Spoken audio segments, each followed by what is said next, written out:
नमस्कार साथियों।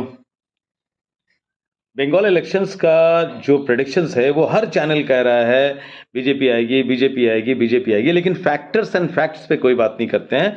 कुछ लोग डिस्कस कर रहे हैं। मेरा ये मानना है, जो बंगाल इलेक्शंस मैंने कवर किए हैं और दार्जिलिंग से लेकर के मेदिनीपुर तक जो जो भी बातें हुई हैं, करीब 3-4 हज़ार दोस्त हैं मेरे, सबसे बातचीत कर रहा हूँ, फॉलो कर रहा हूँ। सारे को फॉलो करने के बाद दो निष्कर्ष पे पहुंचा हूँ।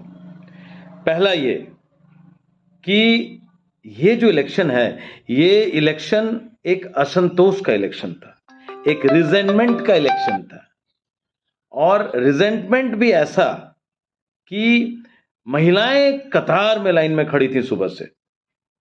पुरुष भी थे, ऐसा नहीं कि पुरुष नहीं थे, नहीं तो 92% इलेक्शन नहीं होता है। एसआईआर का जो असर था अपनी जगह था, लेकिन इतने ज्यादा मात्रा में जहां पर बम चलते हैं 65% 90% के टच कर जाए, तो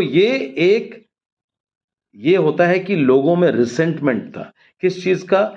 जो सबसे ज्यादा समझ में आया मुझे, वो महिला सुरक्षा का। आप पिछले 3 साल का न्यूज देख लीजिए, समझ में आ जाएगा। और जेन जी यानी 18 साल से 25 साल के जो भी हैं, उनकी मानसिकता बहुत मुखर होकर बोल रहे थे। बाकी जो ऑप्टिक्स चल रहा था उसमें बहुत इंपॉर्टेंट था वो मिस्टर बायरन का, जो बीडी किंग है उनका, जो कह रहे थे छाती पीट के हम तो हार गए, हम तो हार गए। अनुब्रत मंडल का, जो एक बाहुबली, जिन्होंने बीरभूम हाथ में ले जाके दे दिया था टीएमसी को। और तीसरा, बाबू सुप्रियो का स्पेशल कमेंट्स।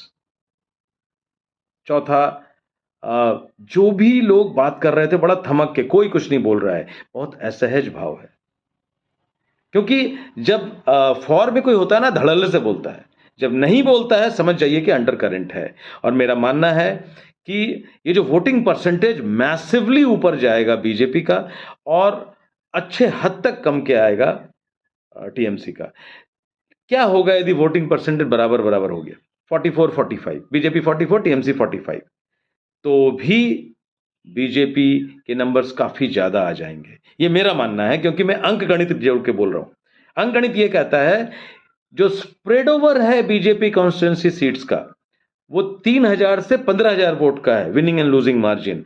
लेकिन टीएमसी जहां जीती है ना, अपने गढ़ में लाखों में जीत गई है, तो परसेंटेज तो ये नहीं देखता है। स्प्रेड ओवर परसेंटेज एक मुश्त, एक ब्लॉक में बताता है। तो ब्लॉक में नहीं बता के जब मार्जिन आप जब देखते हैं, तो ऐसा लगता है कि यदि बीजेपी 43-44% भी वोट ले आई, तो वो 60 पार कर जाएगी। होगा ये कि मान लीजिए 200 से प्लस वाली पार्टी बहुत नीचे आती है, तो भी बीजेपी गवर्नमेंट बना ले जाएगी।